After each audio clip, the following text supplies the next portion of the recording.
I consider myself an opportunivore. Craft is like one of these great words that for me has so many positive implications until you put arts and in front of it. Suppose better do a show. You good with this? I reckon. I'm not doing anything else, so sure. Twice, 2 weeks in creative endeavour, gathers people making positive dents on society and shares their stories and journeys to now. I'm your host, David Binstead. I'm really grateful for episode support from BizDojo and Collider Wellington. Our first guest is not a co-founder, but she is CEO of Summer of Tech, a not-for-profit startup connecting talent with paid tech internships. When she's not striving to match the next generation with opportunities, she's a keen gardener, public speaker, and generous advocate for diversity in the workplace. Most excellent organiser, collaborator, and maker of good things. I'm pleased to welcome Ruth McDavitt. Hi, thank you. That's a cool intro. Great to have you along. Our second guest has got his tech game down. He's involved, nearly married to the Lightning Lab Accelerator program, initially from the 2014 second cohort, then as program manager, and now as mentor. Also, as head of product at Mevo, New Zealand's first electric car share program, he's all in on Journey. Self-described feminist, craft beer lover, and leverager of tech. I'm pleased to welcome Wellington's wannabe Eric Bachman, Finn Lawrence. Great intro, thank you. Ruth, as per the intro, Summer of Tech started in 2006, so this is its 11th year. If you had to give a quick summary of what it is, and also maybe as a follow-up, what you do with it, can you just talk to that for a second? Sure, it changes every time I answer this question. Right now I'm using the bridge metaphor. So we work to build bridges between learning and earning for people who are transitioning from education stuff to doing it as a day job. So really trying to help people coming into the tech industry learn the right stuff, present themselves well, and get connected with great opportunities here in New Zealand. The other side of the bridge is helping employers find awesome newbies, find the right ones, get them on board, train them up properly, and really accelerate their usefulness in tech. That's a sentence. What do? I talk to people. I'm a connector. I'm not a technical person, but I hang out with lots of technical people. I've come from a background in economic development, business support, mentoring, advisory board stuff, worked with a lot of startups, love tech people. I saw an opportunity for me to help on the people and business side for a lot of tech startups, and that's evolved into helping them find and grow top local talent. What is it you love about tech people? Tech is cool. So I worked for 8 years for New Zealand Trade and Enterprise, which was fantastic, hence the craft brew background.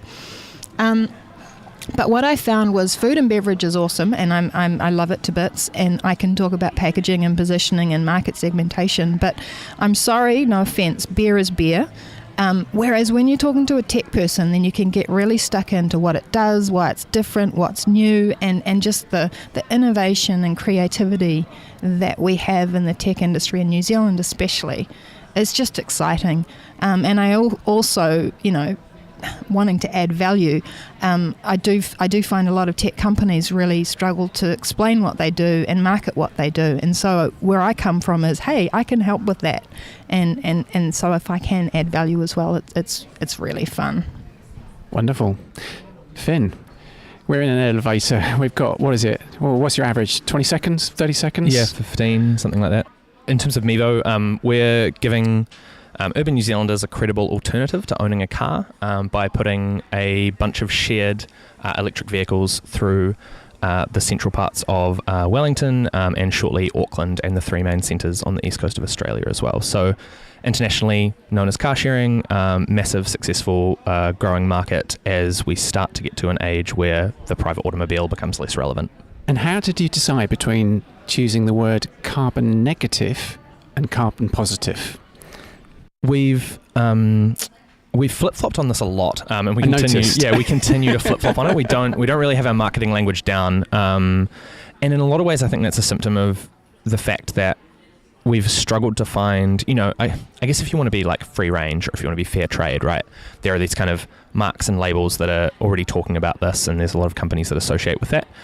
For us, we kind of set it up and we said, hey, actually, transport is, as a rule, this kind of very carbon emitting, not very good for the planet industry and thing, but it's something everyone needs. And so for us, the question was, how can we flip that around? And the answer is a mix of the fact that New Zealand has this kind of 80, 90, trending 100% renewable grid, so electric vehicles are a clear option.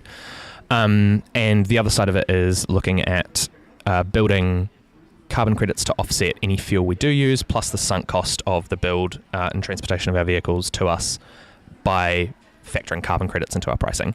So we initially started with carbon negative, and that was kind of like, I guess we were kind of like, well, normally things emit carbon, so we're carbon negative. And then now we've kind of realized that maybe a more positive spin is to say climate positive. So that's the one we're going with at the minute. And we have talked about trying to set up in the way that these things happen, trying to, maybe buy a climate positive domain and set up a kind of side org where we try and find, connected organizations who are looking to move the needle in the same way we are. But as a founder, you just have this consistent backlog of other things that have to get done. So that hasn't quite bubbled to the top yet, but I feel like we're nearly there. So yeah, we'll probably get a bit stronger on the branding and a bit stronger on the messaging around it pretty shortly, but it's not something we talk about a lot today. It's just something that we think is important that we do. Why did you choose transportation and cars and, as I touched on in the intro, journey, as opposed to it's kind of like focusing on the solution as opposed to focusing on the hardware purchase sitting outside of your house? Talk about that briefly. For us, we don't, again, it's not something we talk about because it kind of is underneath in the master plan, but this thing is happening in transportation where in a number of years where no one can quite tell you how far away it is, but it's coming. Cars are going to make this flip from being something that you need to buy and sit in and drive to being something that just arrives when you need it and takes you where you want to go and drops you off when you get there. So obviously autonomous cars are a massive thing. I don't know. I like to stake it in the ground and say that I think it's going to be one of the biggest things since the internet in terms of how much it'll change the world when that's widespread. People will call me out on that, but I can talk about it at length, but I won't. And so our thing as a company is how can we start something up today where we build that consumer behavior of having that sort of relationship to their transportation, their journeys and their vehicles.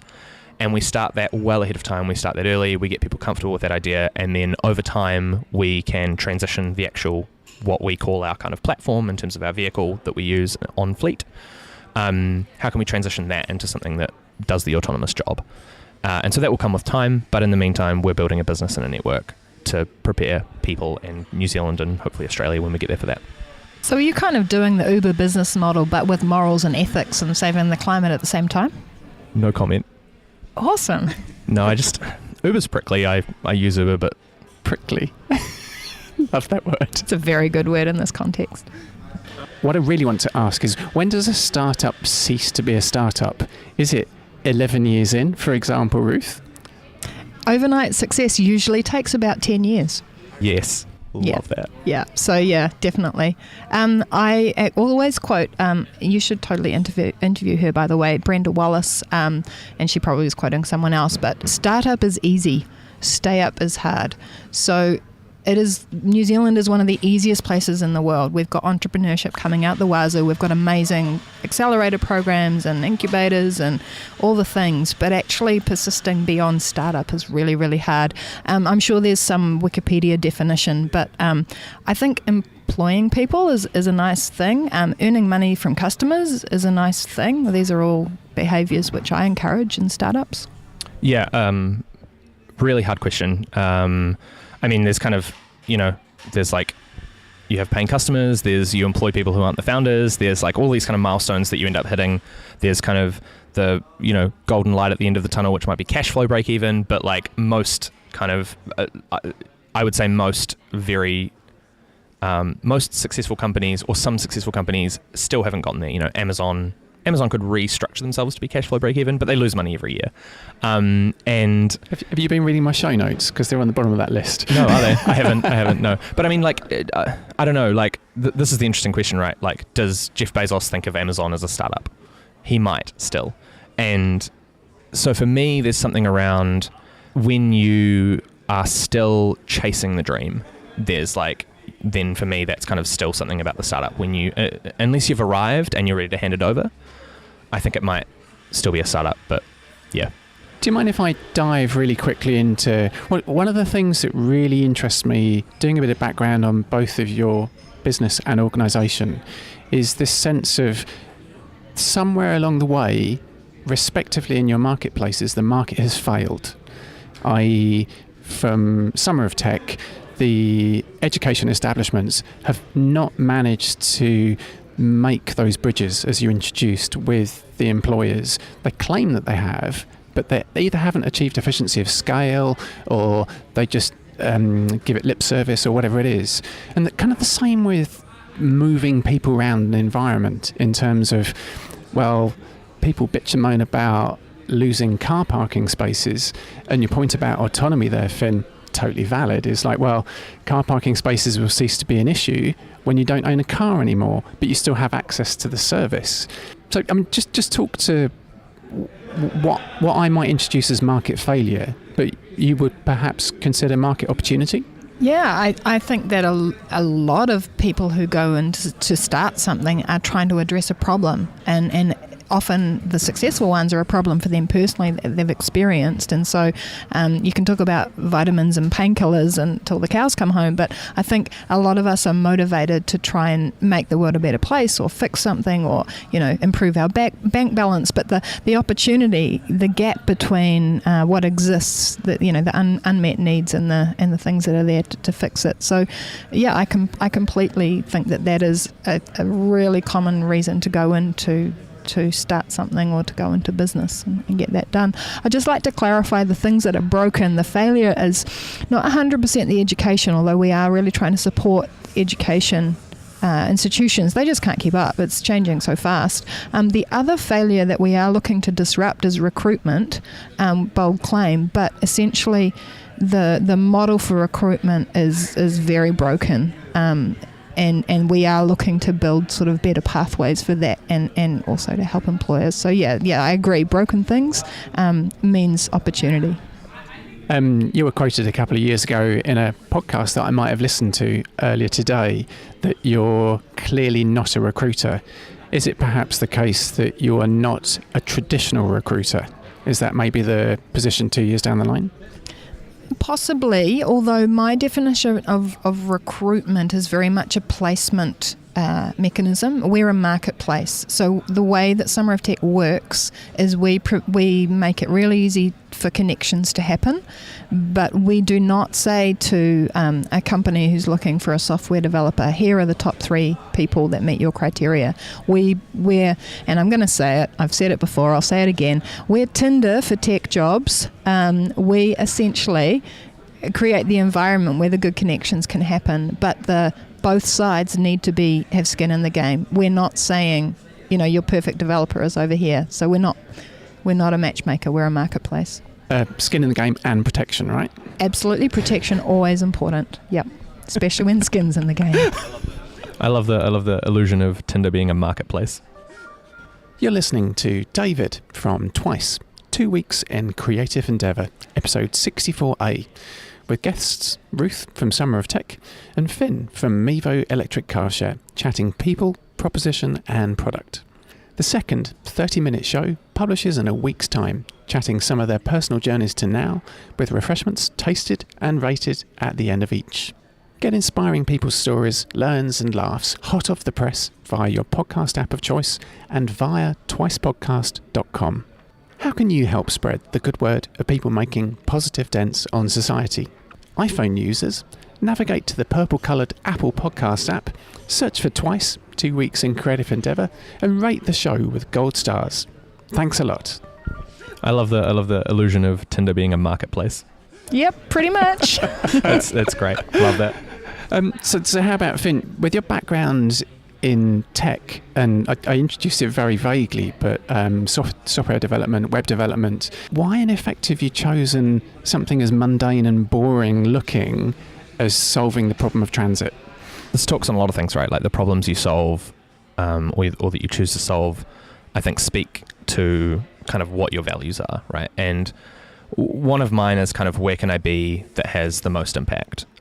which sounds a bit mercenary-like, but in a lot of ways I'm kind of thinking about it more at a systems level. So how, and I guess it's probably the software developer in me, how do I solve a problem, like, solve one problem and have that be able to be templated and replicated and kind of spread out through a number of different places to have the same thing. My focus or lens is always that if you can put something on a software platform, or if you can put it on something that again has that concept of being able to be replicated, spread out among a number of people, that's a good thing. And I think there are a number of industries, so I'd put transportation, I'd put energy, I'd put food, probably my top 3 industries in terms of things that are becoming technology very soon. And I say that in using technology defined as being like classically what we think of as like internet enabled, broadly accessible to a lot of people, costs dropping rapidly over time. And so, yeah, transport just seemed to me like one, well, look, I'm going to be really honest.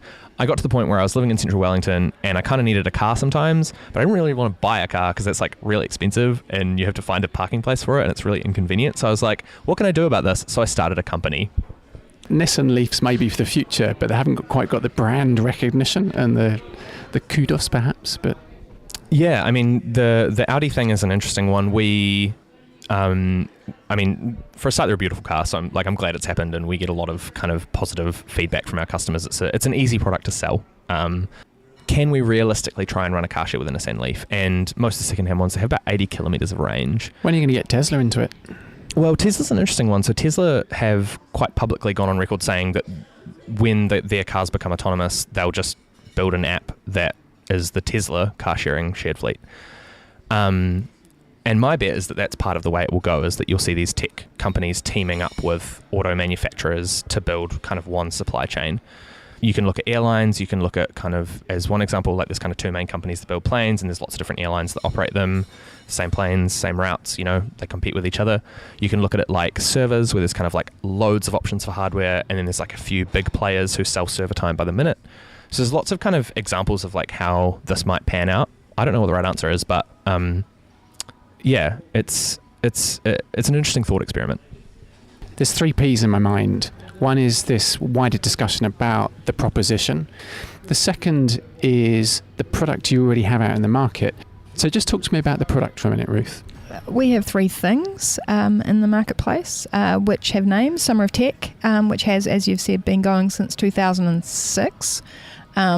We started life as Summer of Code. Once upon a time, Google were at that stage doing their Summer of Code in the Northern Hemisphere summer. So with permission, we started the New Zealand Summer of Code, very focused on developers. A couple of years later, Google were doing things in New Zealand in the Southern Hemisphere, but there just weren't enough open source projects for the Summer of Code to exist. But I sort of said, yes, we need to be something else. So Summer of Tech, and it was reflecting that it wasn't just code. It's still about 80% code, so most of the internships through Summer of Tech are still code, but we've got digital design and marketing and infrastructure and cybersecurity and all the techie things. So that's still our core thing. Biz arrived magically a year ago, actually.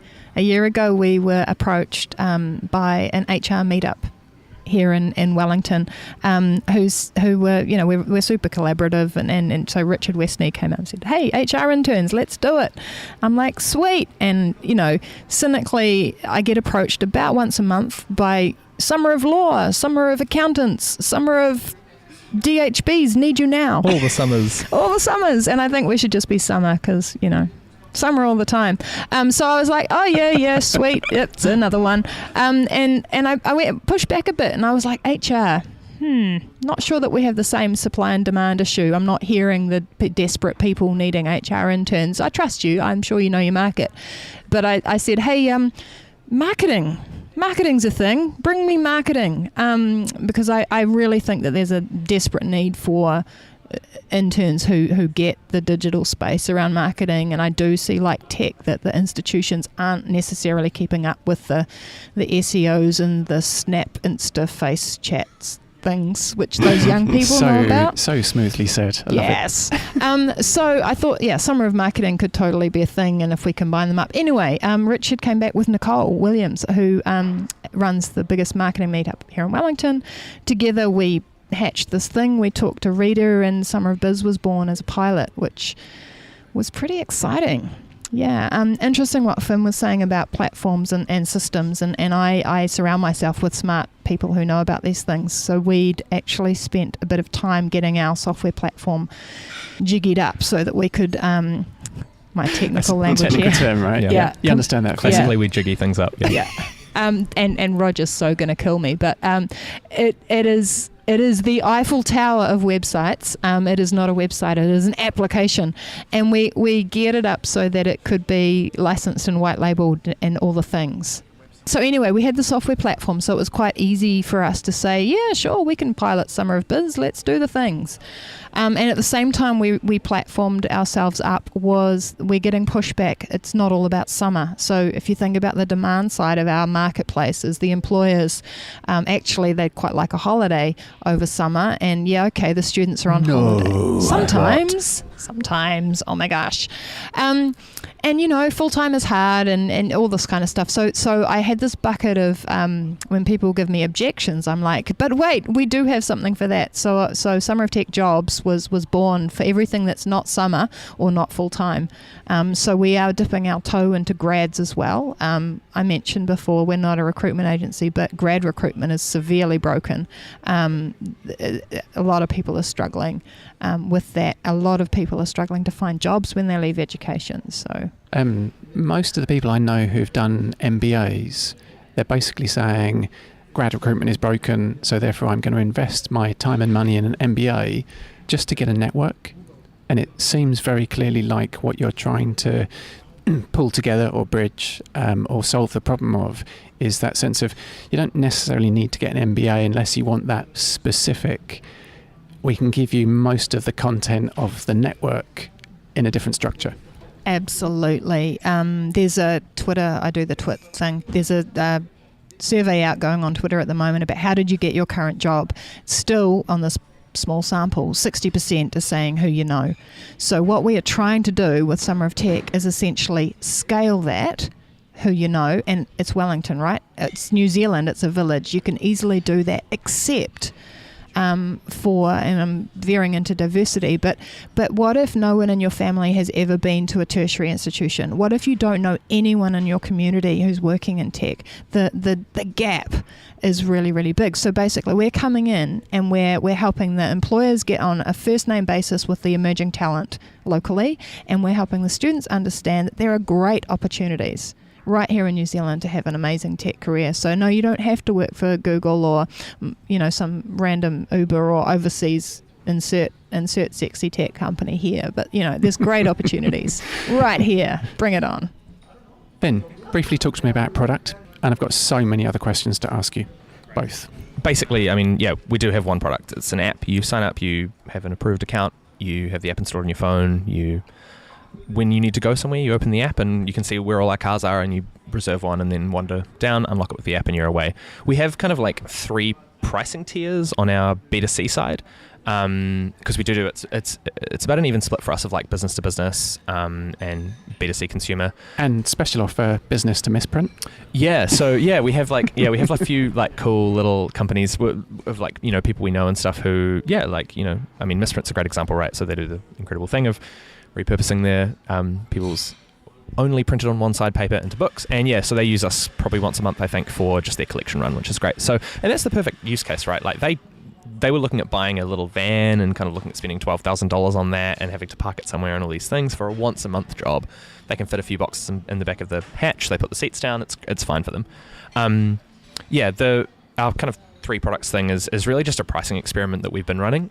We don't really have enough data or enough customers yet to know whether that's useful, but we're keeping it up for now, and we're one of the only car shares in the world that I've seen who are experimenting with anything less than just selling cars by the minute or by the hour with nothing else. And where we're looking at going with that is moving, again, kind of making some forward steps to this world where actually you have a transport subscription and it's, $79 a month for all you can eat transportation. And so we're kind of trying to get people used to that by saying, cool, it's a few dollars a week or it's a few dollars a month or however much it is, depending on which plan you choose. But that actually gives you a big discount on the car. We lower your insurance excess. And then in the new year, we're looking as well at doing a bunch of stuff like with some of our partners, so we've got Meridian and we've got Trade Me Insurance and things like that, where actually if you're on a Mevo subscription, you get all of these kind of whole of life offers, and it's more of a kind of lifestyle package, if you will. And, we'll give you rebates on a bunch of stuff and, discounts, and, you're part of the club, I guess. I've never seen so much anticipation on two guests' faces. About the beer? About the conversation? I think it might be a bit of both, I hope. I think it's a combo. Really grateful to Garage Project for craft beer support. They have literally spent the last year getting cereal milk stout on nitro. So there's something really special you need to do with the pour. You need to shake it 3 times and then pour it fast and high. Are you bequeathing the responsibility to me, or can I just pass it back to you? I'm going to delegate it to... This is where I get thrown in front of the bus? To Finn, because I'm just going to say, as I pass it over, that the key thing on the can for me is brewed with real cornflakes. Oh yeah, cornflakes and milk. It's an amazing brew. Bring it on. Just one more time. Okay, I'm supervising. 1, 2, 3.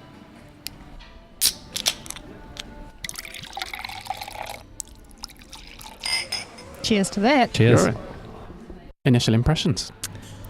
It's stouty, Uh-oh. which is okay. It's not as scary stouty. It's not like that molasses kind of thick black stuff that you're drinking. What do you reckon, Finn? I love this. It's great. A lot of kind of coffee, a lot of chocolate, very kind of that. I don't know. It's quite a bright stout in a lot of ways, I think, which is probably what you're noticing there, Ruth, I'd say. It's a slightly confounding stout in that it's most stouts you think are going to be, like you say, Ruth, really heavy and molassy and kind of a bit like eating crude oil, do you know? Whereas this actually is the opposite. It is, as they describe, the cereal milk stout. I'm not sure I quite agree with calling it cereal, just in terms of the marketing starts going to the edge of being something you eat for health. Tim Ferriss would approve. He might indeed. It's not as like, some stouts, they're like that really big kind of like full mouth feel, but this is much kind of like more, I don't know, astringent's probably a strong word, but it does have that kind of like quite clean, like nice little kind of bead on it as well. Yeah. Before I get to the pretty packaging, I was really surprised at the 4.7. So that to me puts it up. That's probably another whole point there, because the taste that they're getting out of the 4.7 is really impressive. And I'm not good at the describing words, but when Finn said coffee, that bitterness that's coming through, that's kind of giving me another dimension on that as well. So yeah. Where would you find yourself drinking this in the future, perhaps, Ruth? If I was feeling like something that was more robust than I would usually go for, I think that would be more of a social kind of stout drinking middle of winter. I still think of stout as quite a robust wintertime drink. How about you, Finn? Yeah. Second those thoughts, I think. For me, this is like winter fireplace, but like not too cold. Maybe start of winter, late autumn. Yeah, somewhere out of town, probably. I think as well. It's not something that I'd probably order if I was out at a bar, but it is something that I'd probably take with me somewhere as kind of a little piece of Wellington if I was going somewhere else. Not breakfast, even though the packaging does suggest that... Yeah, it's very suggestive. Very suggestive. And you did ask about the packaging. I love Garage Project's packaging. I think it is awesome, and this one is hitting all the buttons. Yeah, this is great. I love it's got the very kind of... It feels a bit 50s almost. I was definitely going to say 50s. Yeah, very, very reminiscent of, and I think 50s in the States is what I'm thinking as well. That very classic period of advertising when it was kind of, here are the 6 features and we're going to put them all in their own little piece of text with like a little flair around each one.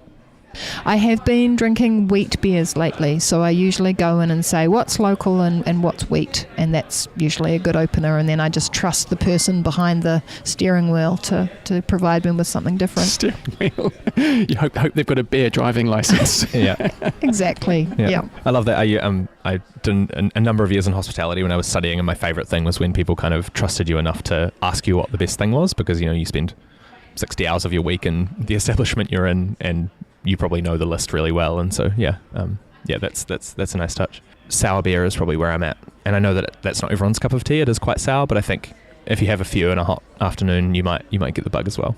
In terms of our ongoing relationship with this particular beverage, I think maybe we should round out if we have any final summaries or words we want to chuck in to describe it, and then maybe give ourselves a bit of a score. Ruth, do you mind if we start with you? I think this is, as I said in the beginning, a very non-stouty, drinkable stout. 4.7, yay! So the flavour, the bitterness that comes through is not overwhelming, and it is yummy. A combination of that happens to be the alcohol level, and also the packaging, which is fantastic, and it is definitely drinkable. So would drink again. Great. Thank you. That was lovely. How about you, Finn? I'm struggling maybe with my words, but I'd call it a bouncy stout, which is like, so it's not really like a lot of other stouts I've had. Is that like a troublesome teenager? Yeah, maybe like a bit, it's kind of just, it's like meddling with you a little bit, but not in a really concerning way. But yeah, just a little bit. Ruth, I love that I was totally thinking of the same gag for the score, so I love that you got there first. Sorry. It's nice. I'd probably give it a 4 or a slightly higher than a 4. It's not out of the park for me. I wouldn't give it a 5, but it's pretty close to that. Around a 4.7. I'm really jamming on the word craft at the moment, and this is totally an aside, but I'm going to keep going because I have a microphone. Do it. And I like what you were saying about craft, and if we think about craft being like craftspersonship, and that sort of not the home brewer, not the hobbyist, but you have a craft, and we use this quite a lot when we're talking to aspiring software developers.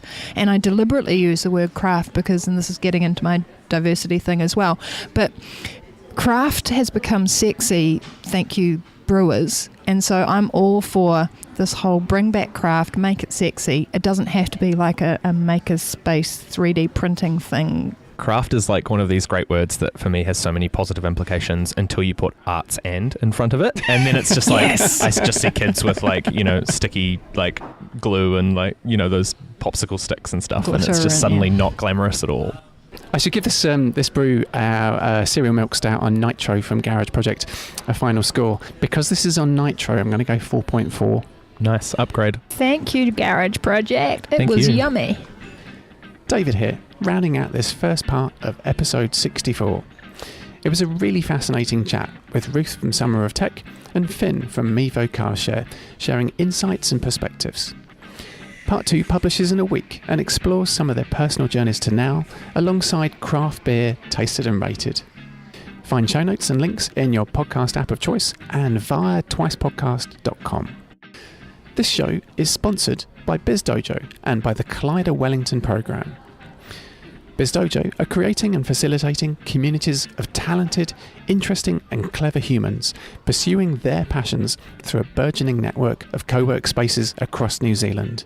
They're walking the walk with team members actively facilitating events, all kinds of socials and health and fitness activities to bring together like-minded humans. With flexible options for small and large teams and contract-free plans to suit any business. Go develop and deliver your purpose over at bizdojo.com.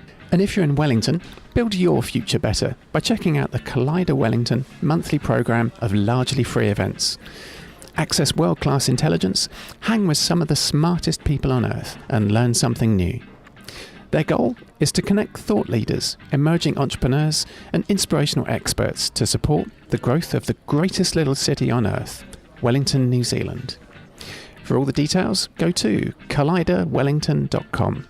That's spelt Collider, Wgtn.com. And there's links to both fine organisations right in the show notes.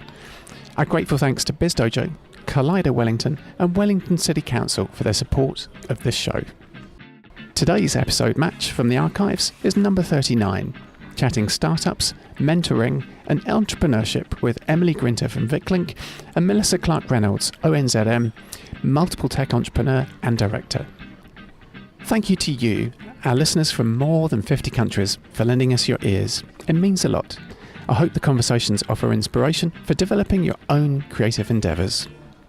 This is where some of the edits that didn't make prime time live. Enjoy. One of the reasons I love having tech guests on is that you actually have a presence online, so it's really easy to find out stuff about you. Been doing the stalking. Excellent. Yeah. I should context the Ehrlich Bachman quote. Go on, I'll let you do that. It's so Silicon Valley is the TV show. Probably one of my favorite things to have happened in kind of tech pop culture recently, because it's just this incredible, if you haven't seen it, go and watch it, but this incredible kind of self-deprecating inward look at the tech scene. And yeah, it's just incredible, but the character in it, Ehrlich Bachman, is just this absolute, he's just the worst. But his sense of humor is just incredible. And there's this one scene with this fire yogurt and these spoons, which I just lose my mind every time I play the clip on YouTube. It's probably my most viewed thing on YouTube. Like, for some people it's Gangnam Style by Psy. By me, like, for me it's Ehrlich Bachman with the spoons. But yeah, it's definitely satirical wannabe. Yeah. Ruth, is Silicon Valley a must-watch in your house? Absolutely not. So unfortunately, I cannot jive with this media references because we don't have a television type entity in our house, mostly because it was sucking up hours that we would rather spend outside.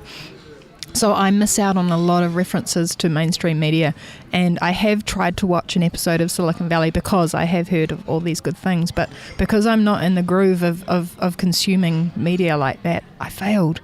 So yeah, this is a struggle for me, but I'm okay with it. Nice. I've got a really important question for you, Ruth. How do you know what is good gelato? Extensive market research. I feel that it is my duty to sample as much gelato as possible, and so this week I have, with the sunshine happening, managed, I think, 3 opportunities. It's only Thursday, so yes, this is very important.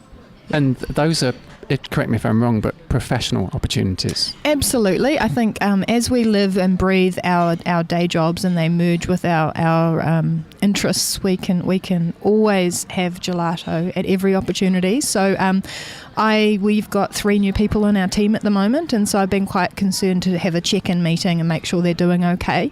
My thing for summer is not coffee meetings, but walking meetings. So the destination can often be gelato. And then, of course, this afternoon I had to go and check in with Flux Federation to see how their interns were settling in. So I always bring something as a koha, as a bit of a...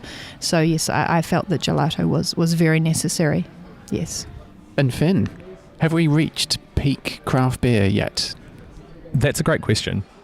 I think we haven't. Because, yay! Yeah, indeed, yay.